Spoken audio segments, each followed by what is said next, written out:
ஒன்று சாகணும் இல்லை முடிக்கணும். ஏன்னா போர் குணங்கள் அதிகம் இருக்கிறதுனால ஏதோ ஒன்று பண்ணணுன்ற எய்மில் மொத்தம் 3 இது. ராஜா ஒரு இத்தனை நாய் உள்ளே வச்சுருக்கானுன்னு ஒரு ராஜா மேலே ஒரு கோபம், இத்தனை நாயும் சேர்ந்து நம்மளை முடிச்சிருமோன்னு ஒரு பயம், இத்தனையும் நம்ம வெற்றி கொண்டாகணுங்கிற ஒரு வெறித்தனமான போராட்ட உணர்வு. இப்படி 3 ஃபீலிங்ஸும் மாற்றி மாற்றி நாய்க்கு இருக்கிறதுனால தன்னுடைய ஒட்டுமொத்த எனர்ஜியும் ஒன்று திரட்டி என்ன பண்ணுது, ஞான முகாம் நீட்டு சொல்லி 3 நாள் நடத்துகிறோம்.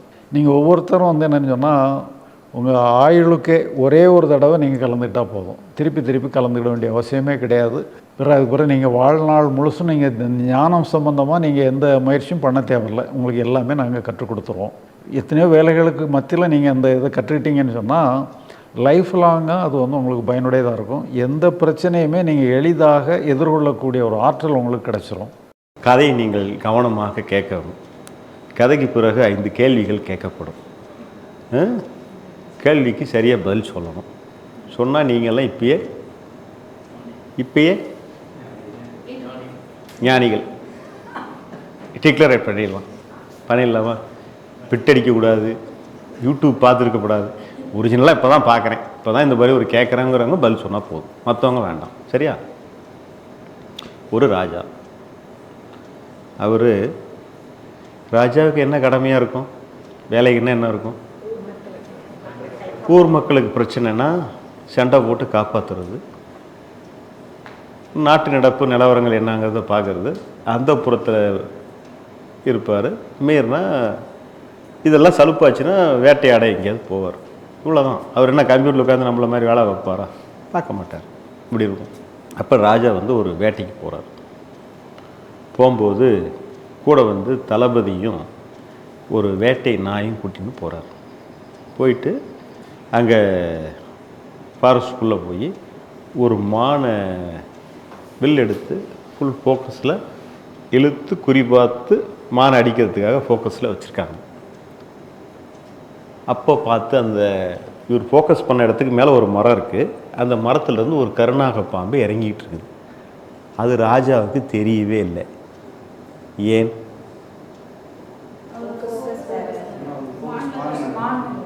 அவருடைய கவனம் எங்கே இருந்தது? மானை குறிபார்த்து அடிப்பதன் பொருட்டு இருந்ததுனால தன் தலைக்கு மேலே இறங்கியிருந்த பாம்பை பற்றிய அவேர்னஸ் அவருக்கு இல்லை. ரைட்டா? இதை வந்து தற்செயலாக அந்தாண்ட வந்த வேட்டை நாய் இங்கே ராஜா இந்த ஒடியாந்து பார்க்குது, பாம்பு மேலே இறங்கிக்கிட்டு இருக்குது. ராஜா வந்து அந்தாண்ட ஏதோ குறி பார்த்துட்டு இருக்கிறதுனால அவர் கவனிக்கலைங்கிறத யார் கண்டுபிடிச்சிட்டா? வேட்டை நாயை கண்டுபிடிச்சிட்டு என்ன பண்ணுது, நம்ம செத்தா கூட பரவாயில்ல, ராஜாவை போட்டுறக்கூடாதுன்னு சொல்லிட்டு என்ன பண்ணுது, ஒரே ஜம்ப் பண்ணி பாம்பை தள்ளி விட்டுட்டு நாய் அந்தாண்ட விழுது. ராஜா இப்படி இழுத்து பிடிச்சவருக்கு இப்படி ஒரு அதிர்ச்சி நடந்தால் உடனே தெரியுமா தெரியாதா? இப்படி இழுத்து பிடிச்சவர் சட்டனாக ஷேக்காகி என்னென்னு பார்க்குறாரு, அந்தாண்ட பாம்பு கிடக்குது, இந்தாண்ட வேட்டை நாய் கிடக்குது. அப்போ உடனே ராஜா கொஞ்சம் கிராஸ் பூரில் ஒருத்தனை புரிஞ்சுக்கிறார். ஓகே, நாம் வந்து மானை குறி பார்த்துக்கிட்டு இருந்த நேரம், நம்ம கவனம் மானை குறி பார்த்துக்கிட்டு இருந்ததுனால நம்ம மரத்து மேலே இருந்த இறங்கின பாம்போட பற்றிய விவரம் நமக்கு தெரியல. தற்செயலாக வந்த வேட்டை நாய் அதை தள்ளி விட்டுருச்சு. அப்படின்னால நம்மளை யார் காப்பாற்றினா? வேட்டை நாய். அதனால் நம்மளை யாராவது காப்பாற்றினா அவங்க மேலே நமக்கு என்ன வருங்க? அன்பு வரும், நன்றி வரும், எல்லாமே வரும். அவரே ராஜா, அவருக்கு ஒன்றும் பிரச்சனை இல்லை. ஊருக்கு கூப்பிட்டு வந்தோடனே, அரண்மனைக்கு கூப்பிட்டு வந்தோடனே நாய்க்கு வந்து ஃபுல் ட்ரைனிங் கொடுக்குறாங்க. ஏற்கனவே நாய் கொஞ்சோண்டு என்னங்க ஷார்ப்பு, இவ்வளோ விஷயத்தை கிராஸ் பண்ணுற அறிவு இருக்கிறதுனால என்ன பண்ணுறாங்க, இன்னும் கொஞ்சம் ட்ரைனிங் நல்லா கொடுங்க அப்படின்னு சொல்லி ஒரு பெரிய டீமே இறக்குறாங்க. நாய்க்கு நல்லா ஃபுல் ட்ரைனிங் கொடுத்துட்றாங்க. கிட்டத்தட்ட இது காமெடிக்காக சீஸ் எடுத்த ஒரு கமலஹாசன் ரேஞ்சிக்கு அவர் படம்னா எப்படின்னு தெரியுமில்ல.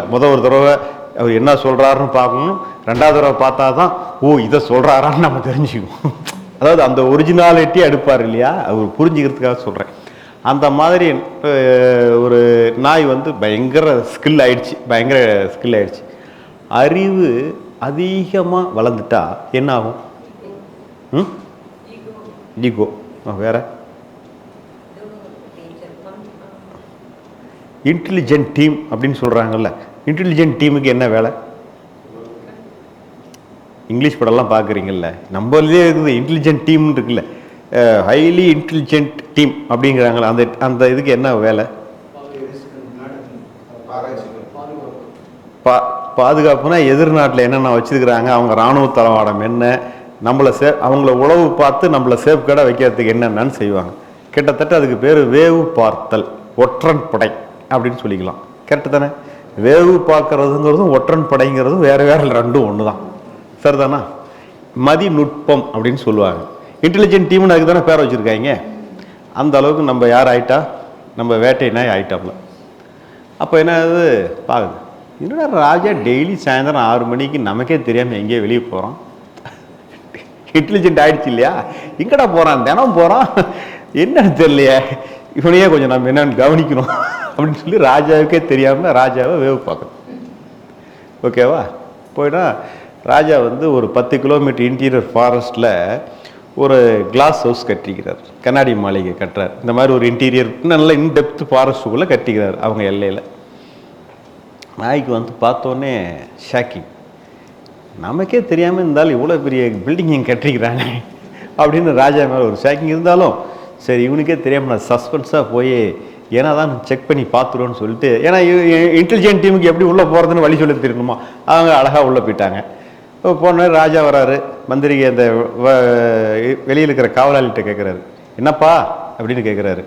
அரசே எல்லாமே ரெடி, நாளைக்கு நீங்கள் வந்தீங்கன்னா உங்கள் 25ஆம் ஆண்டு திருமண நாள் செலிப்ரேஷனை நீங்கள் இங்கே கொண்டாடிடலாம் அரசே அப்படிங்கிறாங்க. அப்படியா, சூப்பர், இப்போ சரி லாக் பண்ணு, ஓகேவா, எல்லா அரேஞ்ச்மெண்ட்டும் பக்காவாக முடிச்சாச்சு, நீங்கள் வந்தீங்கன்னா போதுங்கிறாங்க. சரி க்ளோஸ் பண்ண போகலாம் அப்படின்னு சொல்லிட்டு க்ளோஸ் பண்ணிவிட்டு ரிட்டர்ன் டு அரண்மனைக்கு போகிறாங்க. இப்போ அந்த உள்ளே இருக்கிற கிளாஸ் ஹவுஸில் யார் மட்டும் இருக்கிறா? வேட்டை நாய் மட்டும் இருக்கு. சரியா? வேட்டை நாய் மிகப்பெரிய மதிநுட்பம் கொண்டது, இன்டெலிஜென்ட் டீம் எல்லாம் இருந்தாலும் அது தன்னுடைய வாழ்க்கையில் கண்ணாடி கிளாஸ் இதுவரையிலும் பார்த்ததில்லை. ஓகேவா? கதையில் இங்கே தான் ட்விஸ்ட்டு. இனிமேல் தான் நம்ம ரொம்ப கவனிப்பாக என்னவா மாறி கேட்கணும், நாமெல்லாம் என்னவா மாறி கேட்கணும், வேட்டை நாயாகவே மாறி கேட்கணும், அப்போதான் புரியும்.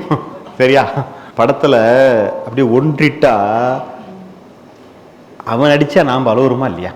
அப்போ என்ன ஆகிட்டோம், அந்த கேரக்டராகவே நம்ம மாறிட்டோம்னு தானே அர்த்தம்.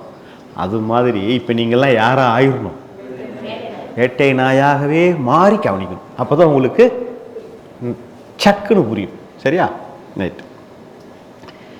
இப்போ கண்ணாடி மாளிகை, வேட்டை நாய் மட்டும் உள்ள இருக்குது. அதுக்கு என்ன தோணும்? சுற்றி என்னவா இருக்கும்? அதெல்லாம் பிரதிபலிப்புன்னு அதுக்கு தெரியுமா, இல்லை ஒரிஜினல் தான் நினைக்குமா? ரைட், ஒரிஜினல் தான் நினைக்கும். ரைட், இதெல்லாம் அப்படி தான் நினைக்க முடியும். ஏன்னா அதுக்கு அனுபவம் இல்லைங்கிறதுனால ஃபஸ்ட்டு அது என்னவோ நினைக்கும், it is true, it is original தான் என்ன அப்படின்னு நினைக்கும். அப்போ அதுக்கு என்ன ஆச்சுன்னா இன்னும் கோபம் பல மடங்கு ஏறிச்சு. இந்த ராஜா நமக்கு தெரியாமல் இங்கே இத்தனை நாயை உள்ளே கட்டி வச்சிருக்கான்னு சொல்லி ஒரு கோபம் ராஜா மேலே. சரி, இத்தனை நாயும் சேர்ந்தா நம்மளை முடிச்சு கொன்னுடும்னு ஒரு பயம். வாழ்வா சாவா, நாமளும் மிகப்பெரிய பிரில்லியண்ட்டு, நம்ம என்னன்னு பண்ணி இதை ஏதோ ஒன்று முடிச்சிடலாம். ஒன்று நாம் டூ ஆர் டை, ஒன்று சாகணும் இல்லை முடிக்கணும். ஏன்னா போர் குணங்கள் அதிகம் இருக்கிறதுனால ஏதோ ஒன்று பண்ணணுன்ற எய்மில் மொத்தம் 3 இது. ராஜா ஒரு இத்தனை நாய் உள்ளே வச்சுருக்கானுன்னு ஒரு ராஜா மேலே ஒரு கோபம், இத்தனை நாயும் சேர்ந்து நம்மளை முடிச்சிருமோன்னு ஒரு பயம், இத்தனையும் நம்ம வெற்றி கொண்டாகணுங்கிற ஒரு வெறித்தனமான போராட்ட உணர்வு. இப்படி 3 ஃபீலிங்ஸும் மாற்றி மாற்றி நாய்க்கு இருக்கிறதுனால தன்னுடைய ஒட்டுமொத்த எனர்ஜியும் ஒன்று திரட்டி என்ன பண்ணுது, குலைக்க ஆரம்பிக்குது. இப்படி குலைச்சா கிட்ட போனால் என்ன ஆகுது, எல்லா நாயும் தன்னை நோக்கி இன்னும் கிட்ட வர்ற மாதிரி நாய்க்கு பயம் அதிகமாகுது. கிட்ட போனால் கிட்ட வந்துருமா இல்லை, எல்லாமே கிட்ட வருது. கிட்ட வந்தோடனே எல்லாமே ஒட்டுக்க சேர்ந்து அட்டாக் பண்ண வருதுன்னு பார்த்து, இருந்தாலும் என்ன நடந்தாலும் பரவாயில்லடா அப்படின்னு சொல்லிட்டு ஃபுல் சவுட் போட்டு குலைச்சிக்கிட்டே இருக்குது. ஒரு கட்டத்தில் நாய்க்கு த்ரோட்டெல்லாம் ட்ரைன் ஆகி தொண்டெல்லாம் கிழிஞ்சி பிளட்டெல்லாம் கொட்டி அப்படியே தொப்புன்னு அன்கான்சியஸ் ஆகி விழுவுது. எல்லா எனர்ஜியும் காலியாகி ட்ரை ஆகி கீழே விழுந்துச்சு. அப்படின்னா புரியுதா? ஓகே. ஒரு 2-3 மணி நேரம் நாய் வந்து டோட்டலாக அன்கான்சியஸும் போயிடுச்சு. ஓகேவா? பிறகு ஒரு 3-3.5 மணி நேரம் கழித்து அப்படியே மெதுவாக கண்ணை முழிக்குது. நாம் இன்னும் உயிரோடு தான் இருக்கிற மாதிரி இருக்குது. ஏன்னா அத்தனை நாய் இருக்கும்போது நம்ம முடிச்சிருக்கணும் இல்லையா? அப்போ நம்ம உயிரோடு தான் இருக்கிறோம் அப்படின்னு ஃபஸ்ட்டு ஒரு ஃபீலிங். அப்புறம் அப்படியே கண்ணாடியில் பார்த்தா எந்த நாய்கிட்டையும் ஆக்ரோஷம் இல்லை. என்னடா நடக்குது, ஒன்றுமே புரியலையே, அவ்வளோ ஆக்ரோஷமாக இருந்தது, இங்கே ஒன்றுமே காணுமே அப்படின்னு சொல்லிட்டு நாய்க்கு கொஞ்சம் கன்ஃபியூஷனாக இருக்குது. என்ன நடக்குதுன்னு ஒன்றும் புரியலையே அப்படின்னு பார்க்குது. பிற்பாடு மெதுவாக நிதானமாக என்ன பண்ணுது, சம்திங் ஏதோ நடக்குது, நாம் இன்னும் கொஞ்சம் அமைதியாக இருந்து என்ன நடக்குது, என்ன நடந்துக்கிட்டு இருக்குதுங்கிறத கொஞ்சம் அப்சர்வ் பண்ணுவோம் அப்படின்னு உணர்ச்சி வசப்பட்ட மனநிலையிலிருந்து ஒரு காம் ஸ்டேட்டில் வந்து நிதானமாக என்ன தான் நமக்கு நடந்துக்கிட்டு இருக்குது, நம்மளை சுற்றி என்ன நடக்குதுங்கிறத நம்ம கொஞ்சம் கவனிப்போம் அப்படின்னு சொல்லி கவனிக்குது. கவனிக்கும்போது பார்த்தாக்கா இது எந்திரிச்சதுன்னா அத்தனை நாய் எந்திரிக்குது, இது இப்படி போனால் அத்தனை நாய் இப்படி போகுது, இது திரும்பினா அத்தனை நாயும் திரும்புது, இது ஒரு காலை தூக்குனா எல்லாரும் தூக்குது. அப்போ நாய் ஒன்று கண்டுபிடிச்சிச்சு, நான் என்னென்ன செய்கிறேனோ அதெல்லாம் எதிர்ப்புறில் இருக்கிறது செய்யுது. நாய்க்கு ஒரு மறு உண்டு. இங்கே ஒவ்வொரு நாய்க்குமே அந்த மறு இருக்கிறத நாய் கவனிக்குது. ஓகே, இது வந்து என்னுடைய ஒரே பிரதிபலிப்பு தான் இதில் இருக்கிற அத்தனையும் மாற்றுக்குதுங்கிறதையும் தெரிஞ்சுக்கிச்சு. 2 விஷயத்தை தெரிஞ்சுக்கிச்சு. என்னது, இந்த மறு வச்சு என்னுடைய பிரதிபலிப்பு தான் இது அத்தனையும் அப்படிங்கிறது தெரிஞ்சுக்கிச்சு. இதெல்லாம் நான் என்ன செய்கிறேனோ அதையெல்லாம் அது திருப்பி செய்யுதுங்கிறத தெரிஞ்சுக்கிச்சு, கண்டுபிடிச்சிச்சு. அடுத்தது இருந்தாலும் அறிவு அதிகம் இல்லையா, எதுக்கும் குலைச்சி ஒருக்கா கன்ஃபார்ம் பண்ணிக்கோன்னு சொல்லி லோன்னு குலைச்சி பார்க்குது, எல்லாம் குலைக்குது. ஓகே, முடிஞ்சிருச்சு. இனிமேல்ட்டு குலைக்க வேண்டிய அவசியம் இல்லை அப்படின்னு சொல்லி குலைக்கணுமா, குலைக்க தேவையில்லை தானே, முடிச்சிருச்சு. அப்படியே வந்து மெயின் டோர் லாக் பண்ணிட்டுறாங்க. கம்முன்னு அமைதியாக சாஸ்திரமாக படுத்துக்கிச்சு. ஏன்னா ஒன்றும் பண்ணுறதுக்கு ஒன்றும் இல்லை, படுத்தாச்சு. கதை நல்லா இருந்துச்சா? கேள்வி கேட்கலாமா? பதில் சொல்லுவீங்களா? வேட்டை நாய் என்பது எதை குறிக்கிறது சொல்லிடுறேன் பிறகு. கண்ணாடி மாளிகை என்பது எதை குறிக்கிறது? கண்ணாடியில் தெரியும் பிரதிபலிப்புகள் என்பவை எதை குறிக்கிறது? வேட்டை நாய் இறுதியாக கண்டுபிடித்த உண்மை என்ன? ஏன் போய் மெயின் டோருக்கிட்ட அமைதியாக படுத்துச்சு? மொத்தம் 5 கேள்விகள். வேட்டை நாய்னா யார்? இப்போ தான் யூடியூப் பார்த்துக்கல சார், இதெல்லாம் இப்போ தான் ஃபஸ்ட்டு இப்படி ஒரு கதையை கேட்குறேன் அப்படிங்கிறவங்க, இந்த கதையின் மூலமாக நீங்கள் புரிஞ்சுக்கிட்டவங்க யாராக இருந்தால் ஒரு பதில் சொன்னாங்க, ரொம்ப நல்லா இருக்குங்கிற ஒரு விருப்பம். யாராவது சொல்லுங்களேன். வேட்டை நாய்னா யார்? ஒன்றும் மார்க் போடல, சும்மா ஜாலியாக தான் கேட்குறேன். தப்பாக போனாலும் தப்பு இல்லை, மனசு தான் வேட்டை நாய். பரவாயில்ல, சொல்லுங்கள். அடுத்தது கண்ணாடி மாளிகைனா? கண்ணாடி மாளிகை நம்ம பிரெயினா? ரைட்டு, பரவாயில்ல, இருக்கட்டும் சார், இருக்கட்டும். நீங்கள் சொல்லுங்கள், சும்மா சொல்லுங்கள், நீங்கள் ரொம்பவே பின்னாடி போகாதீங்க. ஒன்று வந்து மனசு வேட்டை நாய், நீங்கள் கண்ணாடி மாளிகை என்னன்னு சொல்கிறீங்க, அறிவுன்னு சொல்கிறீங்க. ரைட்டு, தப்பு இல்லை. கண்ணாடி தேயில பிரதிபலிப்புங்கிறது thought, emotions thought, super. Right. நான் என்ன கண்டுபிடிச்சிச்சு? எதோ கண்டுபிடிச்சி ஆஃப் ஆயிடுச்சு இல்லை, இனிமேல் குலைக்க தேவையில்லைன்னு தெரிஞ்சுக்கிச்சு இல்லை. எது பண்ணாலும் வேஸ்ட், எதை பண்ணாலும் வேஸ்ட்னா எதை பார்த்து எதை பண்ணாலும்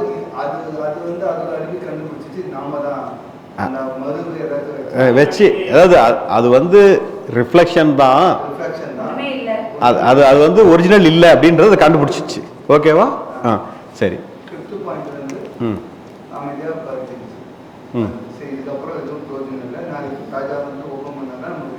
சூப்பர் சார், ஓரளவுக்கு ரொம்ப நல்லாவே சொல்லியிருக்கிறாங்க. இருந்தாலும் இன்னும் ஃபைன் டியூனாக நம்ம அதை கொஞ்சம் சொல்லிக்கலாம். வேட்டை நாய் என்பது ஒரு சின்ன கரெக்ஷன் சார். வேட்டை நாய் என்பது மனசு இல்லை, அறிவு. சரியா? கண்ணாடி மாளிகைங்கிறது மனசு. ஓகேவா? இந்த கண்ணாடி மாளிகையில் தெரிகிற எண்ணங்களும் உணர்வுகளும் தான் கண்ணாடியில் தெரிகிற பிரதிபலிப்புகள், ரிஃப்ளெக்ஷன்ஸ். கண்ணாடியில் தெரிகிற ரிஃப்ளெக்ஷன்ஸுக்கு பேர் தான் எமோஷன்ஸும் தாட்ஸும், அதுக்கு பேர். ஓகேங்களா? இப்போது வேட்டை நாய் என்ன கண்டுபிடிச்சிச்சு? பிரதிபலிப்பை பார்த்து நம்ம என்ன தான் ஃபைட் பண்ணாலும் ஒரு பிரயோஜனமும் இல்லைங்கிறது தான் தொண்டை கிழஞ்சி வேட்டை நாய் கண்டுபிடிச்சி அமைதியாகிடுச்சு. ஓகேவா? அப்போது இந்த மனசுக்குள்ள இந்த அறிவுக்கு எந்த வேலையுமே இல்லைன்னு சொல்லி சும்மா கம்முன்னு சும்மா இருன்னு இருந்துச்சு. செயற்று நீ ஒரு ஆணியும் இல்லை, சும்மா. புரிஞ்சுதா கதை? புரிஞ்சுதா? அப்போ அறிவு தான் வேட்டை நாய். இந்த அறிவுனால இந்த மனசுக்குள்ள, மனசுங்கிற கண்ணாடி மாளிகை தான் மனசு, கண்ணாடி மாளிகையில் வெளிப்படுற எண்ணங்களையோ உணர்வுகளையோ இந்த அறிவுனால் என்ன பண்ண முடியாது.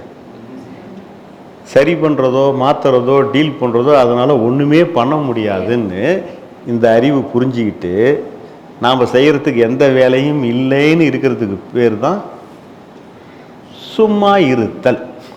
செய்கிறதுக்கு ஒன்றும் இல்லை, சும்மா இருன்னு சொல்கிறாங்கல்ல, அது எங்கே சும்மா இருக்கிறதுனா இந்த அறிவு மனசுக்குள்ளே வர்ற எண்ணங்களையும் உணர்வுகளையும் டீல் பண்ணுறதுக்கு ஒரு வேலையுமே இல்லை என்று இருக்கிறதுக்கு பேர் தான் என்னங்க?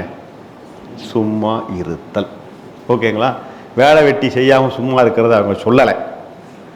எங்கே சும்மா இருக்க சொன்னாங்கன்னு புரிஞ்சிடுச்சா? இந்த அறிவுக்கு மனசுக்குள்ளே செய்கிறதுக்கு ஒரு வேலையுமே இல்லைன்னு இந்த அறிவு புரிஞ்சுக்கிட்டு இருக்கிறதுக்கு பேர் தான் சும்மா இருத்தல். அப்படின்னா புரிஞ்சிக்க முடியுதா ஈஸியாக? ரைட்.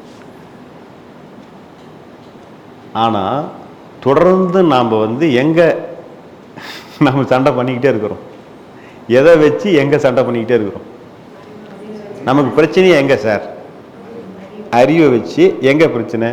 எனக்கு இப்படி எண்ணம் வரக்கூடாது, இப்படி உணர்வு வரக்கூடாது, என்னைக்கு தான் இதுலேருந்து நான் விடுபடுவணும், தப்பு தப்பாக வருது, நல்லா இல்லாத மாதிரி வருது, அசிங்கம் வெளியே சொல்கிறதுக்கே கேவலமாக இருக்குது, கன்றாவியாக இருக்குது. இங்கே என்னமோ வந்துட்டு போட்டோம். யார் இதுக்கு தானே பிரச்சனை, இதுக்கு தானே பிரச்சனை. உண்மையில் வெளியில் பிரச்சனைங்கிறதெல்லாம் கூட நத்திங். பிரச்சனை யாருன்னா என் மனதிற்கும் என் அறிவுக்கும் தான் பிரச்சனை. ஓகேவா?